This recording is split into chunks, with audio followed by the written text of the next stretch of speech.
Let's bring in NBC News national security correspondent Courtney Kube, NBC News White House correspondent Monica Alba, and also with us NBC international correspondent Raf Sanchez, New York Times Pentagon correspondent and MSNBC political analyst Helene Cooper, and former Deputy Assistant Secretary of State Joel Rubin. We've all been listening for the past 45 minutes. Courtney, let's start with what we know and what we don't know. Help us break down the president's and Secretary Hegseth's comments on Iran's nuclear capabilities at this moment. A lot of it was focused on this DIA report.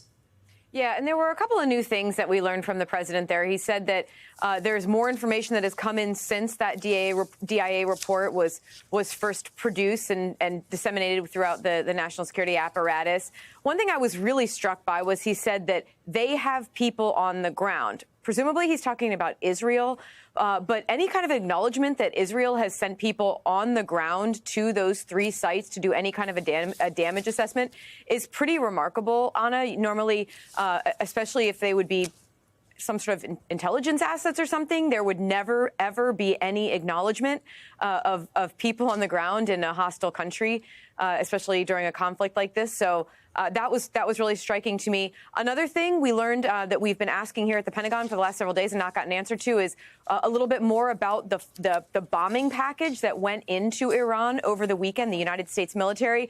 The president saying that there were F-22s, F-35s, and 52 different tankers. So that's a new little bit of detail about that package. And then, Anna, the third thing that I was really struck by throughout, that was a theme throughout that conversation, was that reporters asking for more clarity on the Defense Intelligence Agency's assessment of this or any additional information about the assessment about the damage that was done, not just to the infrastructure of Iran's nuclear program, but to the program itself, was met with a criticism and a complaint by the president and definitely by the Secretary of Defense that it was in some way disparaging the men and women who were involved in the strikes and involved in this military mission. Several of the reporters tried to push back on that, saying that this was not in any way disparaging the mission itself, which, you know, by all accounts, they were able to get in and get out with the complete element of surprise. Iran never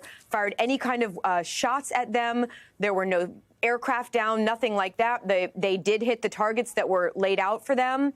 But I was really struck by how that was a very consistent theme throughout that press conference, was any questioning of whether the nuclear program has been destroyed was immediately met with a dismissal and a criticism of the reporters as if they were going after the men and women in uniform at all, which, Anna, is simply not the case in those questions.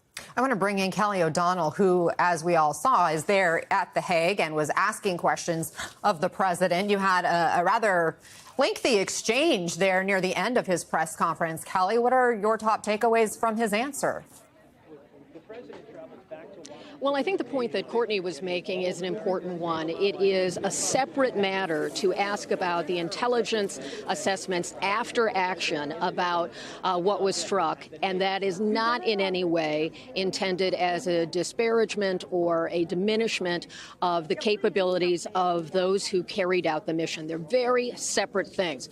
The assessments that happen after the fact and going forward are invaluable to the president, to the Secretary of Defense, and others to make decisions going forward. So that's where we were trying to get the questions, at least in my case. They are not apparently disputing that the Defense Intelligence Agency report was out. The president ultimately conceded they should have waited to produce the report until there was more information. As Courtney also highlighted, I was also struck by the president talking about in-person, on-the-ground assessments at these sites. We're talking about inside Iran. And is that Israeli? Is that U.S.? The president answered in the affirmative. I think we need to know more about that. He did not respond to my question, and I understand why. It was a lengthy exchange about Zelensky. Typically, when he has a meeting with another foreign leader, there's some public component, some chance for a photo opportunity, that kind of thing. He did not do that today, and that is notable since we are at NATO, and NATO supports Ukraine, and the president certainly expressed his frustrations about Vladimir Putin when it comes to not resolving the war. And so I was wondering if the absence of that photo might have been tactical in his efforts to bring about some kind of ceasefire. So it is typical for the president to attack reporting and so forth. We understand that. We have a job to do to try to discern the best information we can and to try to get a sense of how the president is making decisions.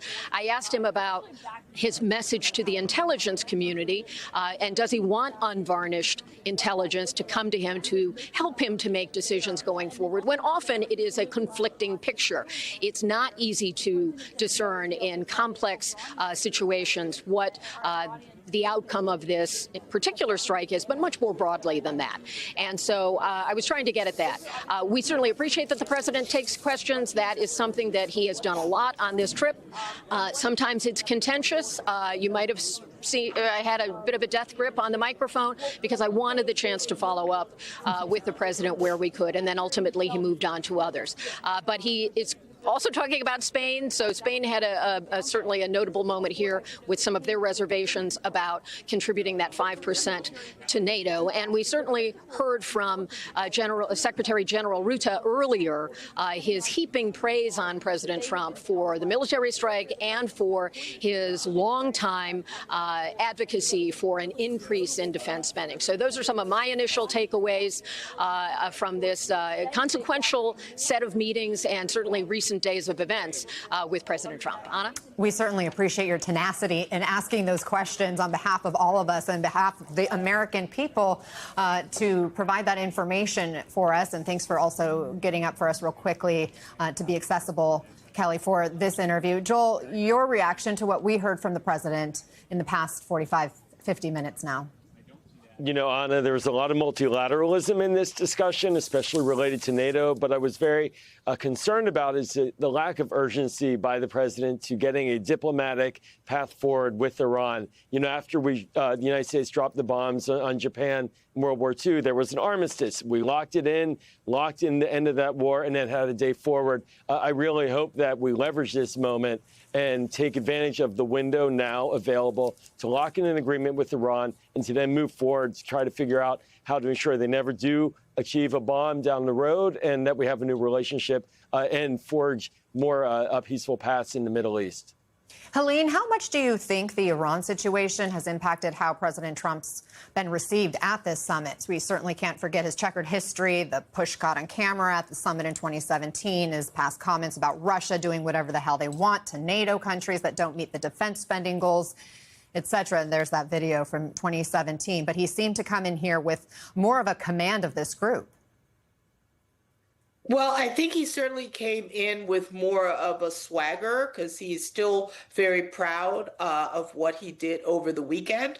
There is an element of the NATO group, as you saw with the German Chancellor, Christopher Merz, who said, I think when Israel first began its campaign against Iran, that Israel was doing everybody's dirty work for them. So there's several countries within NATO that do not want Iran to have a nuclear weapon. So I think there's a lot of relief among some of these countries that the Iranian nuclear program has been set back. You can argue about how many months or how many years it's been set back, but certainly that the strikes that Israel has mounted and what the United States did last Saturday has set the nuclear program back. So President Trump certainly seemed to be relishing that and getting some enjoyment. You know, the last international summit he attended in Canada, the G7 one, he left a day early. This one he kept his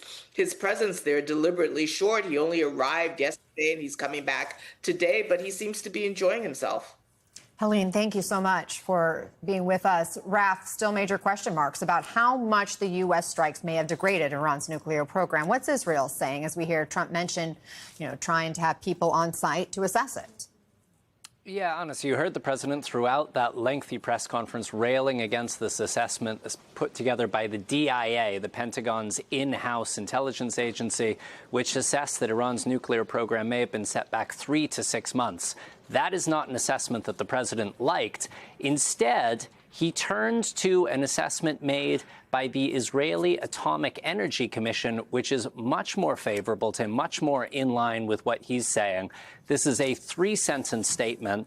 It says that the Iranian facility at Fordo, it's kind of the crown jewel of the Iranian nuclear program, rendered inoperable by this American strike. It assesses Iran's nuclear program has been set back by many years compared to 3 to 6 months, which is the U.S. intelligence assessment. And it says this achievement can continue indefinitely if Iran does not get access to nuclear material. Now, Anna, I was based in Israel for a couple of years. The Atomic Energy Commission is a relatively obscure part of the Israeli government. I'm not saying it's not credible, but this is a 3-sentence statement. We don't have a lot of detail about how they came to these conclusions. And the reason we know about this statement, it is being blasted out by the office of Israeli Prime Minister Benjamin Netanyahu to reporters all over the world. And the Prime Minister, along with the President, is very eager to say that this strike was decisive, that this was a joint victory for the United States and for Israel. So the fact is, we just don't know at this point exactly what went into this Israeli assessment. Anna. Raf Sanchez, Courtney Kube, Joel Rubin, thanks, guys, so much for